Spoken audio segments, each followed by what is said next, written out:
নমস্কার, আপনারা দেখছেন এনএন বার্তা। অবশেষে না ফেরার দেশে রওনা দিলেন বর্ষিয়ান রাজনীতিবিদ মুকুল রায়। অগণিত ভালোবাসার মানুষদের কাঁদিয়ে চির ঘুমের দেশে পাড়ি দিলেন তিনি। এই খবরে স্তব্ধ সকল শুভাকাঙ্ক্ষীরা। সর্বভারতীয় তৃণমূল কংগ্রেসের কমান্ডো অভিষেক বন্দ্যোপাধ্যায় সহ কোনো নেতৃত্বই বাদ গেল না আজকের এই চিরবিদায়ের মিছিলে। ব্যুরো রিপোর্ট, এনএন বার্তা।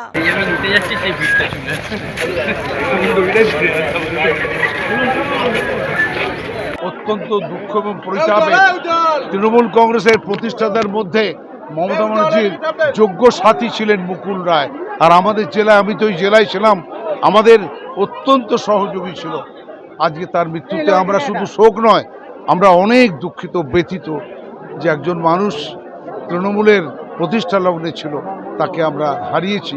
আমার এই দুঃখ মানুষের মধ্যেই থাকবে, মানুষ তাকে ভালোবাসার মধ্যেই থাকবে।